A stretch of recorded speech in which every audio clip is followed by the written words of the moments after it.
Welcome back guys. Now let's continue with the gastric secretions, how digestion happens in the stomach. Okay, let's highlight digestion in stomach. Students, you can very clearly see here stomach, right? Here is the stomach. Now I am taking a small part of the stomach. Okay, I am just taking a small bit of the stomach and I am keeping it under the microscope. So this is how your stomach is looking like, the 4 layers. We all know stomach is made up of how many layers guys? The entire GIT is made up of 4 layers. Mucosa, submucosa, muscularis and serosa. 4 layers you can see. Please concentrate on the mucosa. Okay. In the mucosa, are you able to appreciate these glands? See these glands which I am highlighting. So these glands are called as the gastric glands, or you can say the oxyntic glands. Okay. So these glands. Now I am just taking one gland outside. So here is your gastric gland, or you can say the oxyntic gland. First question number 1. These glands, are they made up of one type of cells or different types of cells? You can see different colored cells are present. Okay, different colored cells are present. So different cells are there in our gastric glands. So different cells produces a different enzymes. Different enzymes do different works. So now let's see what are the different cell types which are present in our gastric glands. First, there is something called as a mucous neck cell. I have already taught you where we have studied about the neck cell and the surface mucous cell, right? One cell is missing here. First one is called as the surface mucous cell. Surface mucous cell in our stomach. Surface mucous cell, also called as the foveolar cell. Foveolar cell. So the surface mucous cells and the mucous neck cells, what do they produce? They produce mucus. Both of them are going to produce a mucus. But whenever there is any damage to the surface mucous cells, okay, whenever there is any damage to the surface layer cells, surface mucous cells, the mucous neck cells, they are going to act as a stem cell. They will regenerate the surface epithelial layer. Okay. So this mucous neck cell, very important point, they act like stem cells. So again repeating what I am saying here, let's say if there is any damage to the surface mucous cells, you can say all these are the surface mucous cells which are producing the mucus. Whenever there is any damage to the surface mucous cell, the mucous neck cells which are down to them, they will replace the surface layer. Okay, done. Next, parietal cells. Parietal cells, also called as what? Oxyntic cells. They are mainly present in the body region of the stomach. We all know stomach has body, cardiac region, fundus region, pylorus region, antrum region. We all know these parietal cells are present in the body region of the stomach, the main region, body region of the stomach. And what do they produce? They produce the 2 important substances, right? One is acid, HCl, and intrinsic factor. Intrinsic factor. Now, we all know acid helps in the digestion purpose. And what about the intrinsic factor? Intrinsic factor, it helps in vitamin B12 absorption. Vitamin B12 absorption. One important point about the vitamin B12, you only get vitamin B12 from the animal related products. Okay, the vitamin B12 has the only animal source from the animal related products like milk, ghee, curd, meat. Okay, if you consume the animal related products, only then you will be getting the vitamin B12. And for the absorption of vitamin B12, what do you require? Intrinsic factor. Intrinsic factor is produced in our stomach. Which cells of the stomach? Parietal cells.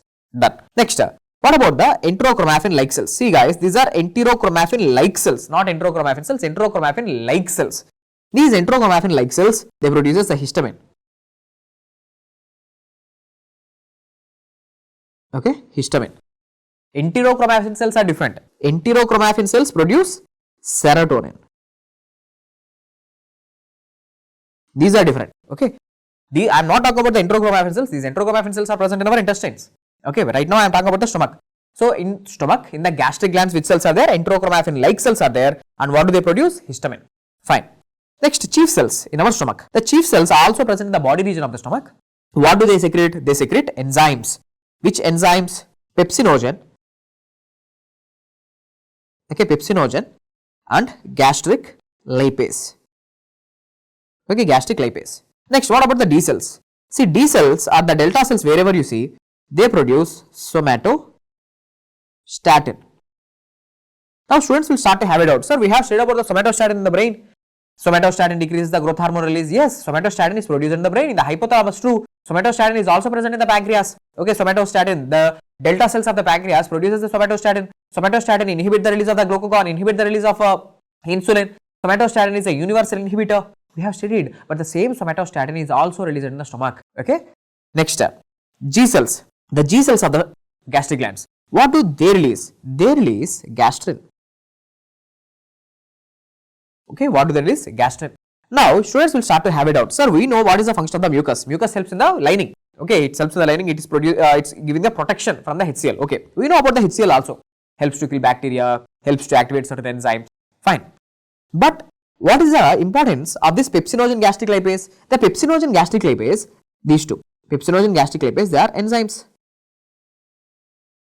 Pepsinogen helps in the protein digestion. Gastric lipase helps in the lipid digestion. Fine.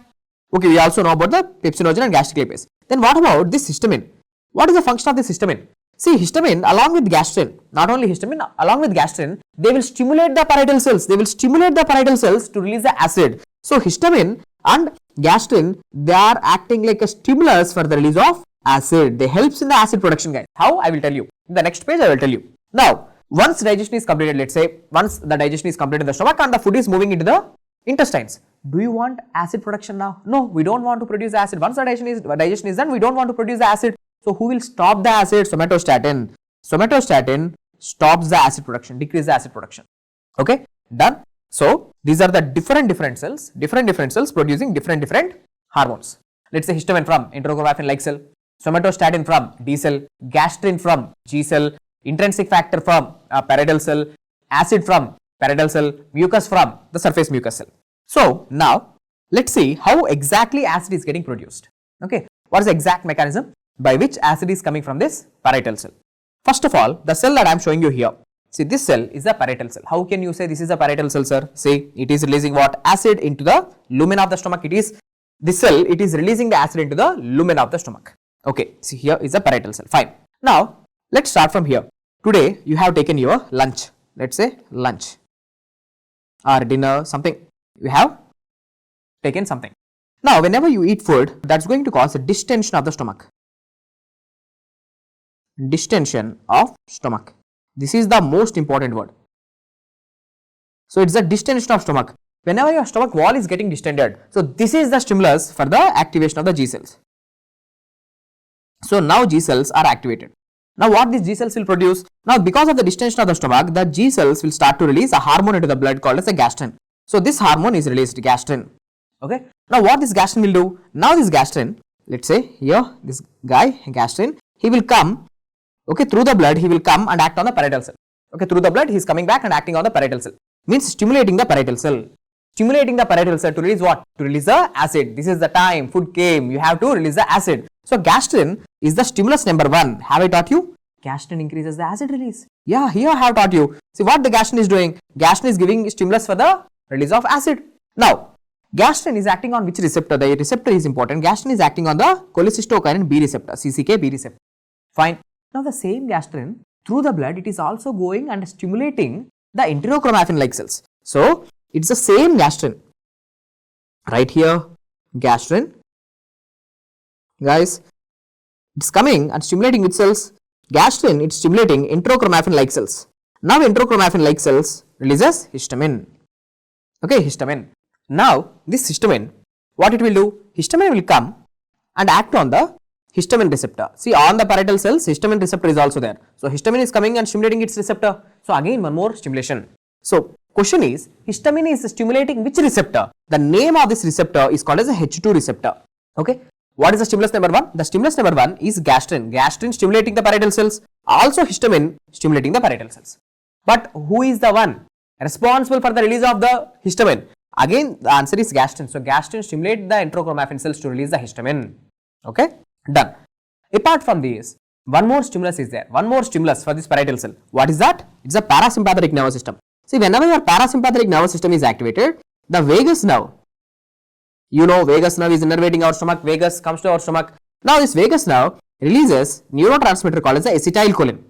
Now, acetylcholine is released onto our parietal cells. Now, this acetylcholine, okay, see, this is the third stimulus. Now, acetylcholine is coming and stimulating which receptor? It is coming and stimulating the M3 type of receptor. Okay, M3 muscarinic receptor. So, finally, tell me how many stimulus are there? For the release of this acid, there are 3 stimulus. One is gastrin, histamine and acetylcholine. 3 stimulus are there. Okay. Now, When they are getting released, parasympathetic nervous system activation leads to the release of acetylcholine. Distension of stomach leads to the release of gastrin. Gastrin will directly act, as well as gastrin also helps in the production of histamine. Fine. Out of these three stimulus, which stimulus do you think is the most powerful stimulus, most potent stimulus? The most potent stimulus is acetylcholine. So acetylcholine, right, it is the most potent, okay, most potent stimulus for the release of acid. Done. Now let's see how acid is exactly produced. Whenever the stimulus is coming, what these parietal cells will do is simple. Now parietal cells, they will take the carbon dioxide. Okay, every cell produces the carbon dioxide, you know. So now they are going to mix the carbon dioxide with water. So carbon dioxide is mixed with the water. So what happens, guys? Whenever the carbon dioxide is mixed with the water, we produce the carbonic acid H2CO3. Okay, these parietal cells are producing the H2CO3.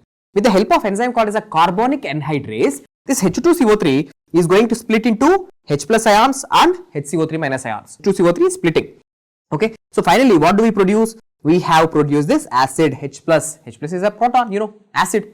Now listen, we have to bind this H plus with the chloride. Okay, we have to form the HCl, right, at the end of the day. So now say, whatever the bicarbonate that's getting produced, now this bicarbonate is going into our blood. Okay, the bicarbonate is, where is it going? The bicarbonate will be going into the blood. In exchange for this HCO3 minus, whenever one HCO3 minus is going into the blood, this cell will take one chloride ion into the cell. So in exchange for bicarbonate, who is coming into the cell? Chloride is coming into the cell. And where do this chloride is going? See, this chloride, now it is going into the lumen. So who is getting secreted? On one side, the H plus is getting secreted. Okay, you can see on one side, okay, let me take a different color. See, on one side, the H plus is getting secreted. Okay, this H plus is getting secreted. On the other side, even the chloride is getting secreted. Now tell me, this H plus will react with the Cl minus, forming HCl. Okay, forming HCl. H plus is reacting with the chloride, forming the HCl. Now question is, these protons are secreted with the help of a transporter. See, the proton, whatever is getting generated, this proton is getting secreted, right? What is the name of this transporter? The transporter with which the protons are getting secreted, this pump is called as proton pump. Proton pump. So what exactly this proton pump is doing? If you see, this proton pump is throwing one proton into the lumen in exchange for potassium. In exchange for potassium. When one positive charge is going out of the cell, one positive charge is going into the cell. So in exchange for proton, who is going into the cell? Potassium. In the same way, in exchange for this bicarbonate, who is coming into the cell? Chloride. So finally at the end of the day, the proton and this chloride is getting attached. That is becoming HCl. Acid is getting generated. Acid is getting secreted. Okay, fine. Now, the point which I want you to know here is, tell me, what is the name of the pump with which the acid is getting secreted?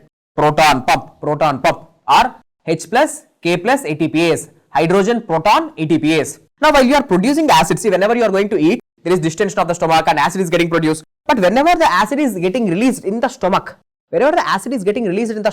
what is happening in the blood? So there is more and more bicarbonate exchange, more and more bicarbonates are coming into the blood. So there is postprandial, means after eating.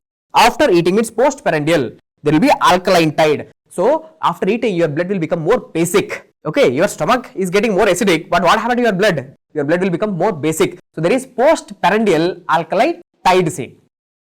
Remember this. Next, let's see some clinical integrations. Finally, you know what are the three stimulus for the release of acid? The three stimulus for the release of acid are histamine, gastrin, acetylcholine. These are the three stimulus for the release of acid. Now, let's see what are the clinical integrations that you should know for your exam. Guys, imagine there is a patient who is coming to your clinic. He is saying, doc, after eating food, okay, after eating food, I am having pain in my stomach. What is your diagnosis? Immediately, so after eating food, you are having pain in the stomach, peptic ulcer disease. Okay, you are having peptic ulcer disease. The second patient is saying something like this. After eating food, I am having the chest pain or the burning sensation in the chest. What might be the reason? Gastroesophageal reflux disease. The patient is having GERD, gastroesophageal reflux disease. So tell me, in a patient who is having a peptic ulcer disease or the gastroesophageal reflux disease, as a doctor, you have to increase the acid production or decrease the acid production. You have to decrease the acid production, right? If you want to decrease the acid production, which transporter you have to block? You have to block this proton pump. Simple. So block this proton pump, the acid production automatically decreases. So, right. The pharmacological integration here, pharma integration is here, is the drug of choice for peptic ulcer disease, the patient who is suffering with the ulcers. Peptic ulcer disease, And same, the drug of choice for the GERD, gastroesophageal reflux disease, means acid reflux, is PPIs, proton pump inhibitors. You can simply call them as PPIs. Okay, proton pump inhibitors. Now, what are the examples of this proton pump inhibitors? Proton pump inhibitors examples: omeprazole, okay, omeprazole, rabiprazole, omeprazole, esomeprazole, rabiprazole, okay, pantoprazole, you can say, okay, anything which is ending with the word prazoles. Now, my question to you is, whenever you use the proton pump inhibitors, what will happen? The acid production stops, the acid secretion stops. So, there will be less acid, and that's actually good for the treatment of ulcers. Now, guys, what are the other ways by which you can decrease the acid release? You know there are 3 stimulus, right? There are 3 stimulus for the release of acid. Okay, 1, 2, 3. If you can block these receptors, which receptors? H2 receptors, you can block them. M3 receptors, you can block them. Or cholecystokinin B receptors, you can block them. If you block these receptors, the stimulation is lost. Okay, the stimulation is lost. Whenever the stimulation decreases, acid production decreases. So, even by blocking these receptors, actually you can inhibit the acid production. So, there are drugs called as the H2 blockers, which can be used in the treatment of this peptic ulcer disease. So, right, drugs like H2 blockers, histamine receptor 2 blockers, like ranitidine and cimetidine. Ranitidine and cimetidine, these are H2 blockers. Even they can be used in the treatment of this peptic ulcer disease. But the problem is with the cimetidine. Cimetidine, if you use, the side effect is gynecomastia. It can lead to gynecomastia. Okay, so remember that one point. Next, students will be having a doubt, sir, what exactly is this Zollinger-Ellison syndrome? You have taught about the peptic ulcer disease. Okay, peptic ulcer disease means we know the ulcers in the stomach and duodenum, and we also know about the gastroesophageal reflux, means the acid reflux from the stomach into the esophagus. Okay, we know that. But what exactly is this Zollinger-Ellison syndrome? We haven't heard about it. ZDS. Simple. Zollinger-Ellison syndrome means, listen, Zollinger-Ellison syndrome. What is the problem with the Zollinger-Ellison syndrome? Here, the person is having tumors. Where? I will tell you. Which type of tumors? The tumors called as gastrinomas. Okay, the patient is suffering with a tumor called as the gastrinomas, means the tumor of G cells. Now, imagine a patient who is suffering with this gastrinoma, he will produce more gastrin or less gastrin? He will produce more gastrin. Okay, he is going to produce more and more gastrin. More gastrin is going to produce more acid. Simple. Gastrin is a stimulus. Whenever there is more gastrin, there is more acid production. Now, what this acid will do? Whenever the patient is having more acid production, that's going to cause ulcers. Okay, that's going to cause ulcers. So, Zollinger-Ellison syndrome is nothing but an ulcer disease. Okay, the patient is going to suffer with ulcers because of more acid production. Why there is more acid production? Because of more gastrin. Why more gastrin? Because of a tumor, gastrinomas. And these tumors are very small, guys. They are very, very small. And they are especially located in this region. Okay, they are especially located in this region. Okay, in this triangular like boundary is there, right? So, this triangle is called as a gastrinoma triangle. You can say gastrinoma triangle. Gastrinoma triangle. Also called as Passaro's triangle. Tumors are located in tumor location. There is a special name for this triangle that is called as Passaro's. Passaro's triangle. So, Passaro's triangle is a place where you can find this gastrinomas. So, finally tell me, in a patient who is suffering with this Zollinger-Ellison syndrome, he is going to have ulcers. There is more acid. As a doctor, what you have to do? You have to increase more acid or less acid. You have to decrease the acid, right? You have to decrease the acid. And if you want to decrease the acid, which drugs you can use? Proton pump inhibitors. Proton pump inhibitors, always remember, decreases the acid secretion. Okay, they decrease the acid secretion. They are blocking the proton pump. Okay, done. Next step. Who will get this Zollinger-Ellison syndrome? Okay, you have to know this Zollinger-Ellison syndrome. Am I going to get it? Who will get this Zollinger-Ellison syndrome? Think. In the first video, I have explained you who will get the Hirschsprung disease. Okay, those babies who are suffering with the Down syndrome. So, the babies who are suffering with the Down syndrome, they are at a risk of getting this Hirschsprung disease. In the same way, who will develop this Zollinger-Ellison syndrome? Associated with, okay, Zollinger-Ellison syndrome is associated with multiple endocrine neoplasia type 1. So, you know about this condition called as a multiple endocrine neoplasias. The patients are going to have multiple endocrine tumors in their body. So, the persons who are having this multiple endocrine neoplasia type 1 disease, they are at a risk of developing this gastrinomas. Okay, done. Next, after discussing this, let's see a few more clinical integrations, that is pernicious anemia. Okay, disorders of acid production. Okay, we have seen how normally acid is getting produced. Now, let's see what are the abnormalities. See, this pernicious anemia, first of all, it's an autoimmune disease. Autoimmune. Okay, autoimmune disease. What is happening? Autoimmune means self-destruction. Antibodies, okay, antibodies destroy parietal cell. Okay,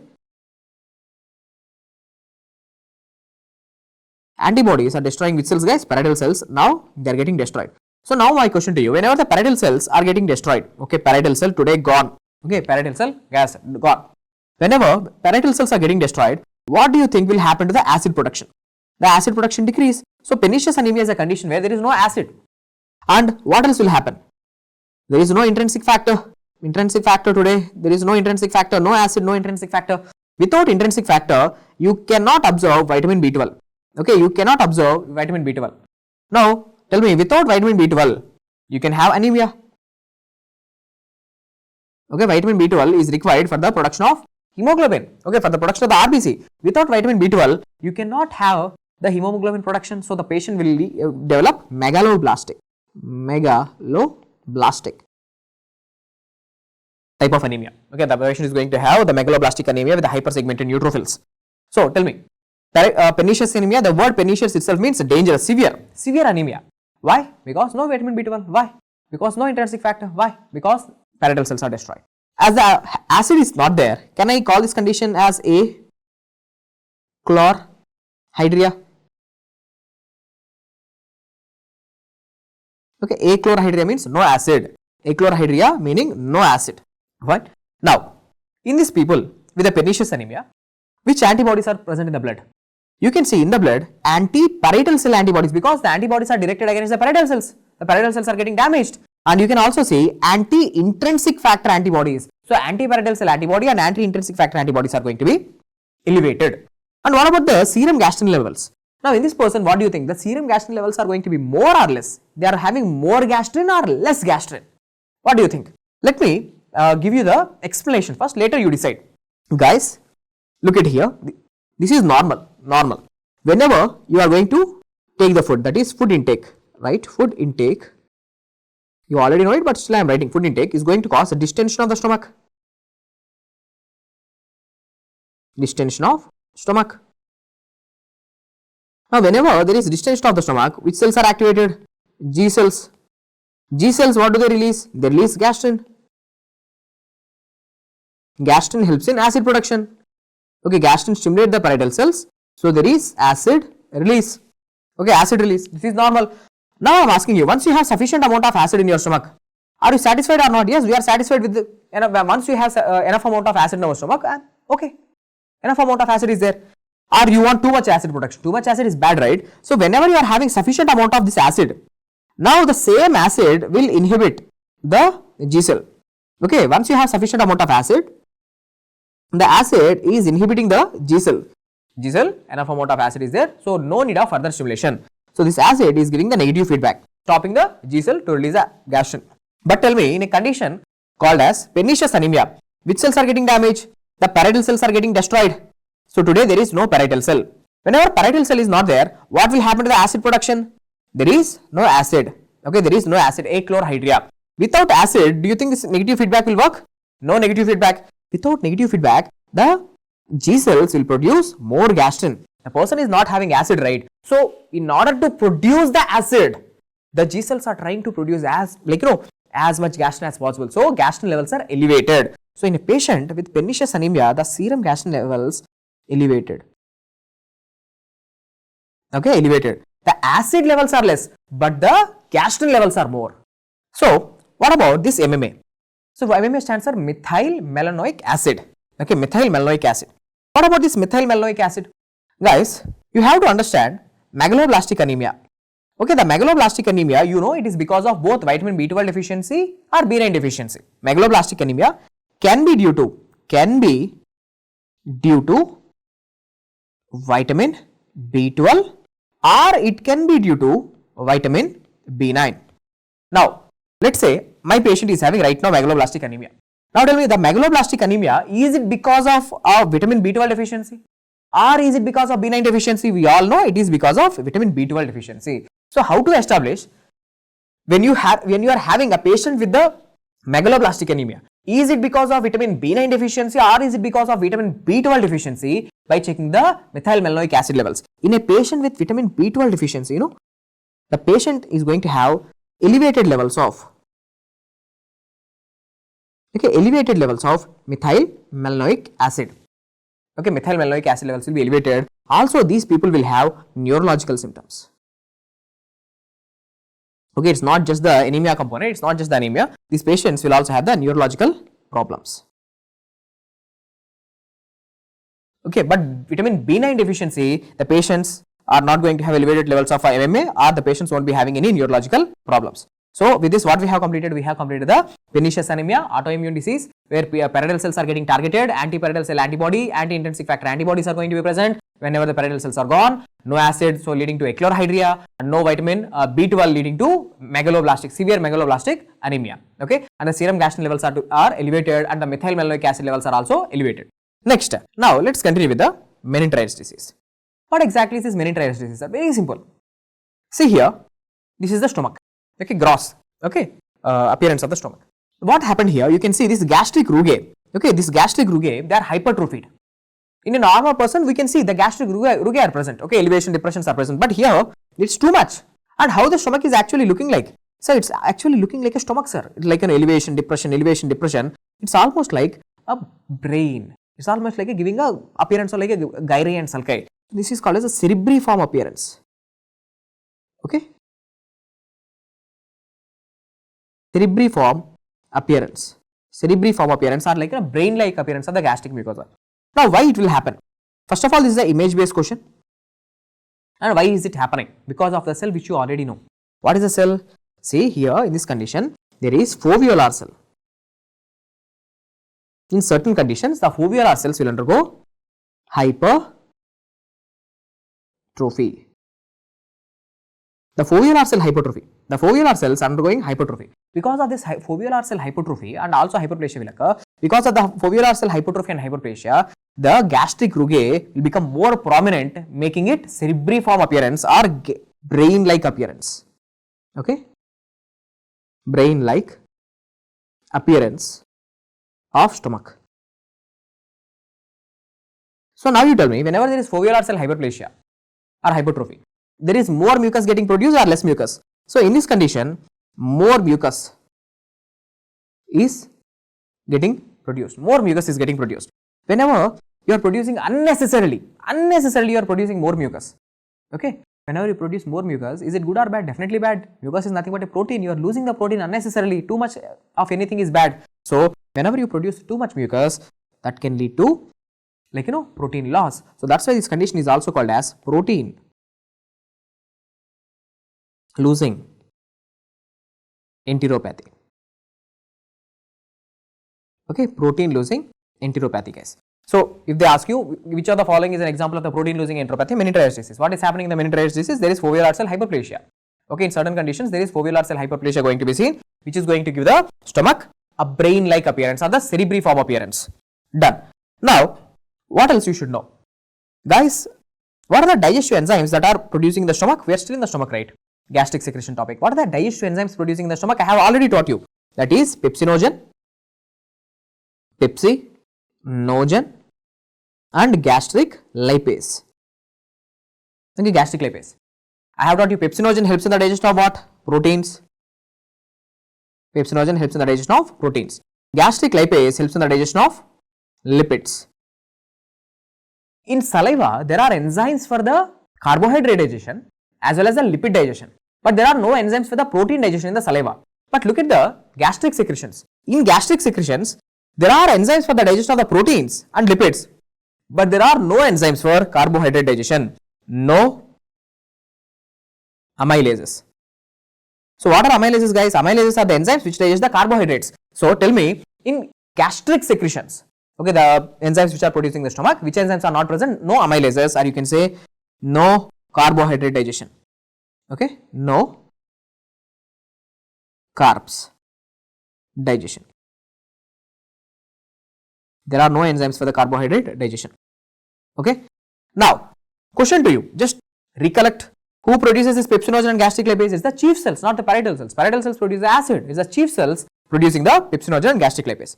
In your biochemistry, you have studied enzymes. Any enzymes which is ending with the word ogen, that is inactive. So pepsinogen is inactive. Once it is coming into the gastric lumen, it is getting activated. So you have to convert the pepsinogen into pepsin. Who is helping in this process? Acid. So acid helps in the conversion of the pepsinogen into pepsin. So that's why we study acid helps in the activation of enzymes. Acid is an activator of enzymes. Okay, done. Next, apart from this, what else you should know? The topic of gastric emptying. Okay, you have to know about the concept of gastric emptying. So what is this concept of gastric emptying, sir? Let me tell you. Guys, imagine here there is a stomach. Let's say esophagus, and here there is stomach and duodenum. Okay, duodenum. Now, first you are going to, let's say, take carbs. Today you are taking some carb-rich food. Okay, the food which is rich in the carbohydrates, like let's say white rice. Now, these carbohydrates, they are going to stay in your stomach for certain time. Okay, so for how much time do you think these carbohydrates are going to stay in your stomach? Let's say for 3 to 4 hours. 3 to 4 hours. So for 3 to 4 hours, the carbohydrates are going to stay in your stomach for 3 to 4 hours. So after 3 to 4 hours, what happens? Immediately these carbohydrates will start to go into your intestines. Further digestion will happen. Absorption of the glucose is going to happen. So carbohydrates, what is the gastric emptying time? 3 to 4 hours. Guys, don't confuse. What exactly is gastric emptying means? Gastric emptying means movement of food from the stomach into the intestines. The movement of the food from the stomach into the intestines, this process is called as a gastric emptying. Okay. Next, today, let's say you have decided to eat proteins, let's say. For how much time these proteins are going to stay in your stomach? Let's say 6 hours. So for 6 hours, the proteins are staying in your stomach. Okay, after 6 hours, the proteins will start to enter into your intestines. Fine. Then what about the fats, guys? Okay, fats are little different. Okay, fats, how much time? They are going to stay in your stomach almost for 9 to 10 hours or even 11 hours, sometimes 12 hours. Okay, so these fats are going to stay in your stomach for longer duration. So the gastric emptying time is quick or delayed, very, very delayed. So the day you eat fats, the gastric emptying is going to be very slow. The day you take the sugar rich foods or the carbohydrate rich foods, the gastric emptying is very, very fast. So from this, we can say the gastric emptying time.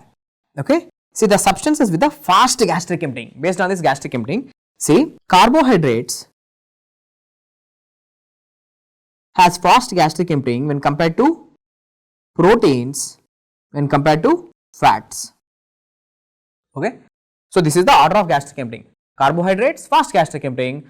Proteins and fats, they have slow gastric emptying. Now, what are the important things that you should know for your exams? Okay, from this, take the heading gastric emptying, guys. Gastric emptying process. You know what exactly is gastric emptying and what is the order of gastric emptying. But what are the hormones which can promote gastric emptying, and what are the hormones which can inhibit the gastric emptying? Who promotes gastric emptying and who inhibit this process of gastric emptying? Promotion is by one hormone which you already know, that is gastrin. Okay, so gastrin promotes the gastric emptying. It helps in gastric emptying. It quickens the gastric emptying. Okay, then who delays this gastric emptying? Okay, who inhibit this gastric emptying? The better word is inhibition. The hormones like secretin and cholecystokinin pancreozymin. So these two hormones called as a secretin and cholecystokinin pancreozymin. So these two hormones inhibit the process of gastric emptying, and who promotes the gastric emptying? Gastrin. Okay, so done with this gastric emptying topic also completed. Now, what are the phases of gastric acid secretion? In how many phases the gastric acid is secreted? Okay, in how many phases? First phase is called as a cephalic phase. Okay, cephalic phase, which is an example of feed forward control, which means anticipation. Even just you think about the food, you look at the food, you just smell the food, just by thinking about the food in your brain. Okay, just you are thinking, or you are looking at it, or you are smelling some nice, like, delicious food. Immediately acid production starts, guys. Even without eating, just looking at the food, acid production starts. Means your body, like, is anticipating this guy is going to definitely eat. Like, it's like a feed forward control. Okay, so acid production started even before the food intake. Okay, so now see, cephalic phase of gastric acid production means almost 30% of the acid. Okay, almost 30% of the acid secretion begins when occurs before the entry of the food. So the secretion is initiated by the looking at the food, thinking about the food. What happens when you are thinking about the food, or when you look at the food? Which nervous system is activated? The parasympathetic nervous system is activated. The parasympathetic nervous system activates the vagus. Vagus releases acetylcholine, and you know the story. Acetylcholine is the most powerful stimulus for the release of acid, most potent stimulus for the release of acid. Just like that, 30% acid production begins. Next, after looking at the food, are you going to stop? Definitely not. So next, you are going to have gastric phase of acid production. Almost 60% of the acid is produced. Means you are going to eat the food. See, it's going to occur whenever there is distension of the stomach. I have taught you, whenever you're eating, there is distension of the stomach, gastrin will be released. So it is mediated by gastrin as well as vagus, because same parasympathetic nervous system is active. Now, digestion in the stomach completed, guys. Next, the food is going to go where? The food is going to go into the intestine. Now the chyme, the partially digested food, is going to enter into the intestines. So tell me, at that time, do you want any acid production in the stomach? No, because now the food is going, you have to understand, the food is going slowly, not at a time. So still some food is still present in the stomach. So acid production is happening, but very less. Okay, very less amount of acid is getting produced because still some food is there. So that is called as the intestinal phase. So in the intestinal phase, only 10% of the acid, very basal, 10% of the acid is getting produced.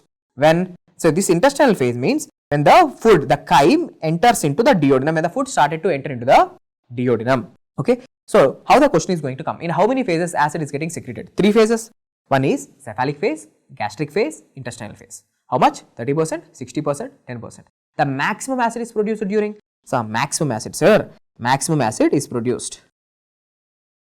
Okay, maximum acid is produced during gastric phase. How much? 60. Okay, cephalic phase is an example of feed forward control. Is it example of feed forward or negative feedback? It's an example of feed forward control. Okay, the result happened even before the entry of food. Okay, as an anticipation, right? So with this, what we have completed, all important points about the gastric secretion, different cells, different substances, how acid is getting secreted, what are the different stimulus for the release of acid, and how we can inhibit the acid release by blocking the receptors or by blocking the proton pump. What exactly is the Zollinger-Ellison syndrome and Pernicious anemia, and what is happening in the Menetrier's disease. Also, we have seen the concept of gastric emptying, who promotes gastric emptying and who inhibits gastric emptying. Also, we have discussed about the phases of gastric emptying. So with this, I am completing the topic of stomach. In the next video, we will be discussing about the absorption of substances, different substances and their absorption sites. Okay, especially about the iron, how iron is absorbed. Okay, what are the substances which increase the iron absorption, decrease the iron absorption, that will be discussed in the subsequent videos. Hope the video is helpful. Thank you.